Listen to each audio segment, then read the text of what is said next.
এই যে আমরা বেরোচ্ছি এখন, প্রায় 5:30 বাজে। কোথায় যাচ্ছি রাস্তায় যেতে যেতে বলছি। এই যে একটা গাড়ি আর এই একটা, চলো যেতে যেতে বলছি তোমাদের। Friends, good morning. আমি তোমাদের এখনো বলিনি আমি কোথায় যাচ্ছি। এইবার তোমরা আমার পেছনটা একটু দেখলে বুঝতে পারবে কোথায় যাচ্ছি। এটা হচ্ছে ডায়মন্ড হারবার, তার মানে আমাদের গন্তব্য হচ্ছে বকখালি। চলো আমি দেখতে দেখতে যাবো আর তোমাদের দেখাবো। হ্যাঁ, বকখালি কোথায় থাকবো, কোথায় আমরা হোটেল রয়েছি, হ্যাঁ সেই হোটেলে কত খরচা টরচা সবই বলবো। যেতে যেতে তোমরা আমার সঙ্গে থাকো, তোমাদের সমস্ত টাকা। এই ডায়মন্ড হারবারটা আগে তোমাদের একটু দেখিয়ে দিচ্ছি। গঙ্গার ধারটা খুব সুন্দর লাগছে, সকালবেলায় এত সুন্দর লাগছে কি বলবো তোমাদের, খুব ভালো লাগছে। আজকে সকালটা দুর্দান্ত, গঙ্গায় মনে হচ্ছে জোয়ার এসেছে। দেখো তোমরা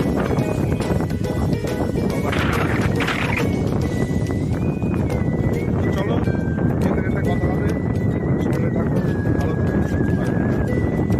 এই হচ্ছে আমাদের টোটাল টিম। এই আই করো একটু।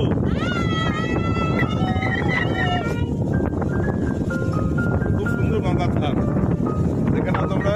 এই যে লাল টুপিওয়ালে,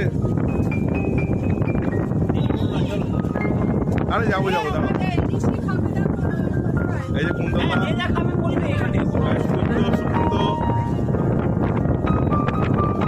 বললাম তো, সুদীপ্ত ইউটিউবে দেখতে পাবি এটা এখন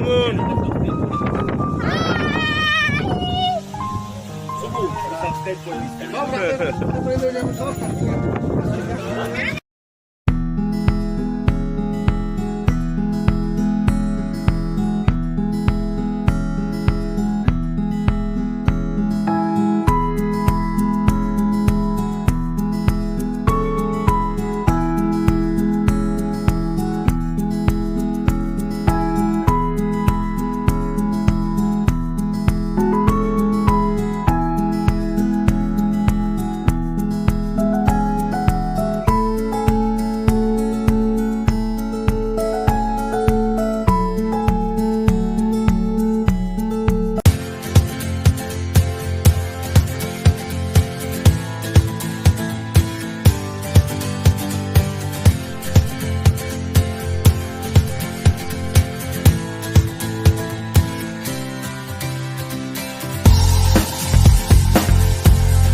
বন্ধুরা, আমরা বকখালি ঢুকে গেছি। এটা হচ্ছে বকখালি বাস স্ট্যান্ড। সামনে আর 500 মিটার মতো এগোলেই তোমরা বকখালি বিচ দেখতে পাবে। আমাদের হোটেলটা হচ্ছে হোটেল দীপক, এর থেকে 1-1.5 কিলোমিটার পেছনে। চলো তোমাদের আগে বকখালি বিচটা দেখিয়ে নিয়ে আসি। বাঁদিকে হোয়াইট কালারের যে বিল্ডিংটা দেখতে পাচ্ছ, ওটা হচ্ছে ওয়েস্ট বেঙ্গল ট্যুরিজম ডেভেলপমেন্টের।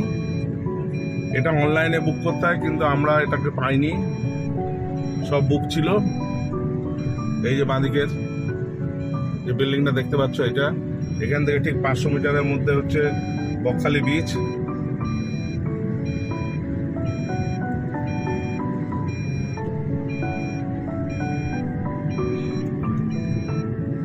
চলো তোমাদের দেখাচ্ছি। এটা হচ্ছে ভেজ থালি, পাঁপড় ভাজা, আলু ভাজা, রাইস, আলু, ঢেঁড়স পোস্ত, ডাল, পেঁয়াজ থালি। এই ডাইনিং প্লেস এটা।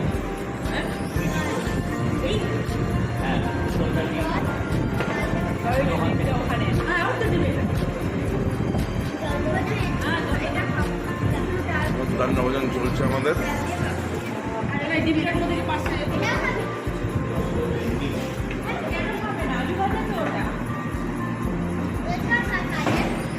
কিরম খেতে বেশি ভালো।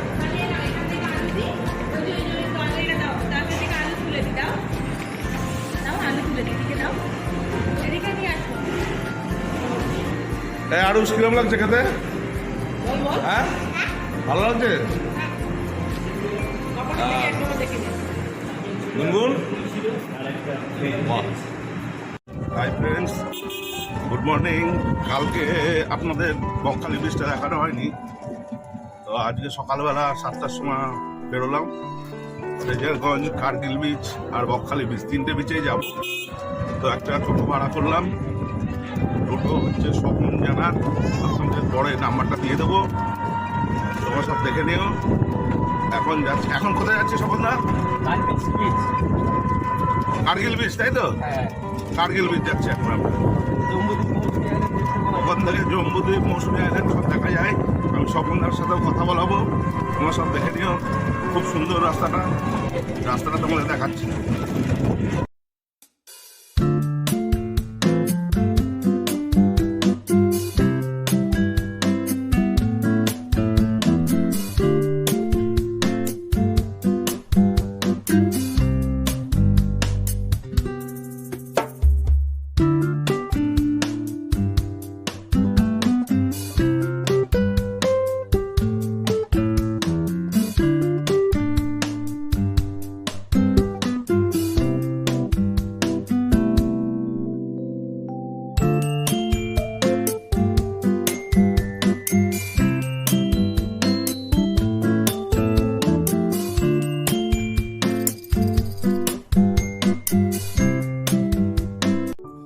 তো বন্ধুরা, আমি বকখালি যাবার পরের দিনই একটি টোটো নিয়ে কার্গিল বিচ, ফ্রেজারগঞ্জ বিচ আর বকখালি বিচের উদ্দেশ্যে রওনা হলাম সকাল 7টায়।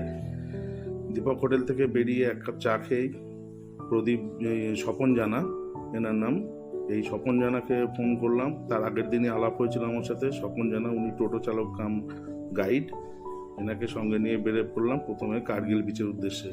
এখন যেটা দেখতে পাচ্ছ কার্গিল বিচ, ওনার কাছ থেকে শুনলাম এই বিচের নাম কি করে কার্গিল বিচ নাম হলো। তো কার্গিল যুদ্ধের সময় ভারতীয় সেনা এবং ভারতীয় নেভি বাহিনী এরা মিলে এখানে একটা ক্যাম্প করে, যাতে জলপথে আমাদের শত্রুপক্ষ আক্রমণ করতে না পারে। তো কার্গিল বিচ শেষ হওয়ার পর এই ক্যাম্পটা উঠেও যায়, কিন্তু এই বিচের নাম হয়ে যায় কার্গিল বিচ। এই কার্গিল বিচ থেকে মৌসুমী দ্বীপ, জম্বুদ্বীপ দুটোই দেখা যায়। বন্ধুরা, তোমরা যদি বকখালি আসো, তোমরা স্বপন জানার সাথে যোগাযোগ করে ওনার টোটো ভাড়া করে বকখালি সাইট সিন করতে পারবে। ওনার খুব ভালো ব্যবহার, মিষ্টি ভাষী, খুবই সুন্দর এবং খুব স্বল্প ব্যয়ে তোমরা বকখালির সাইট সিনগুলো সম্পন্ন করতে পারবে। এই যে হচ্ছে এনার নামই হচ্ছে স্বপন জানা। এনার কথাগুলো এনার মুখ থেকে শোনাতে পারতাম, কিন্তু হাওয়ার এত দাপট, যার জন্য কোনো কথাই শোনা যাচ্ছিল না। সেই জন্য ওনার কথাগুলো বাদ দিতে বাধ্য হলাম। এই জন্য আমি স্বপনদার কাছেও দুঃখিত, তোমাদের কাছেও দুঃখিত। তোমরা এই ভদ্রলোককে চিনে নাও এবং আমার ডেসক্রিপশন বক্সে ওনার নাম্বার দেওয়া থাকবে, তোমরা যোগাযোগ করে সমগ্র বকখালি সাইট সিন করতে পারবে।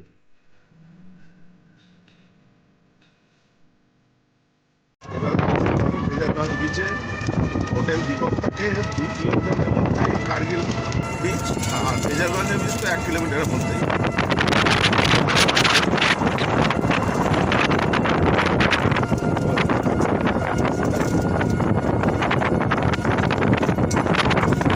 এই যে ফ্রেজারগঞ্জ বিচ, কিন্তু বিচের মানে কিছুই নেই এখন, পুরো ধ্বংসাবশেষ।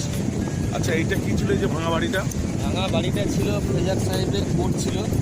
ফ্রেজার সাহেবের কোর্ট ছিল। এই কোর্টটা এখন বর্তমান হাফটা ভেঙে গেছে, হাফটা আছে। এতে বট গাছ, অসুস্থ গাছ সব জড়িয়ে গেছে।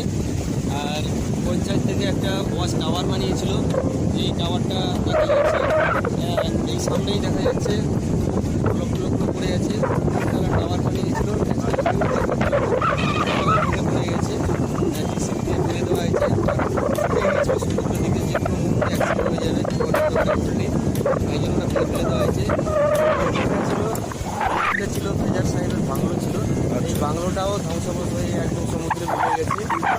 বাড়িঘর তো কিছুই নেই, অনেকটা জায়গা সমুদ্রে চলে গেছে।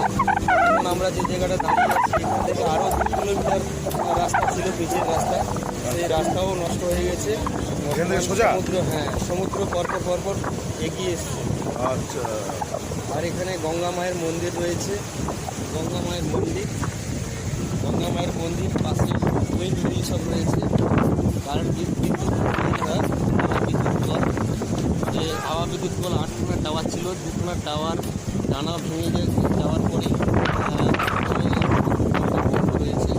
তবে গঙ্গা মন্দিরে অনেক জাগ্রত মা, সমুদ্রে যারা মাছটা ধরতে যায় তারা ওই মাছটা আমার আগে পুজো দিয়ে যায়।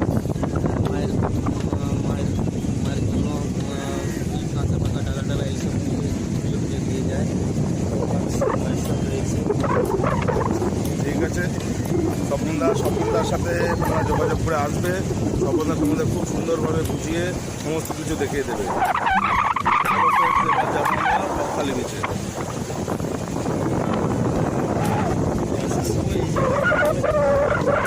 আমরা এখন বন্ধুরা বকখালি সি বিচে চলে এসেছি।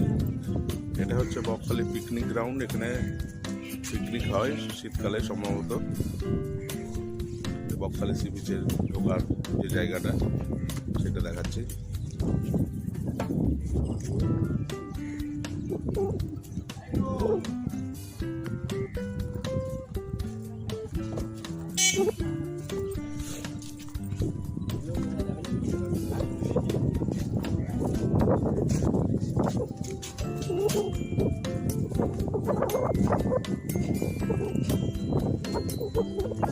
এই যে বকখালি সি বিচ।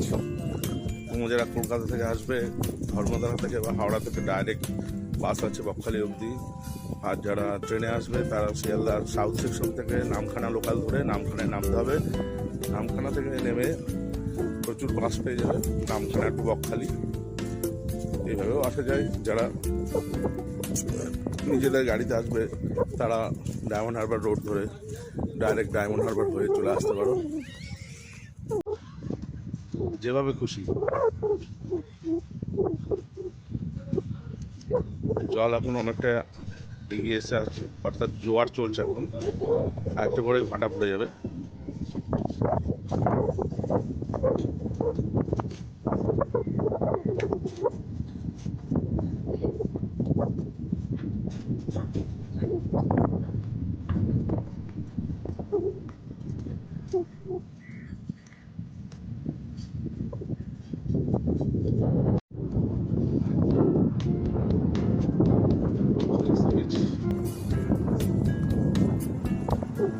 আস্তে আস্তে জলটা অনেক দূরে চলে যাবে, এখন অনেকটাই কাছে আছে।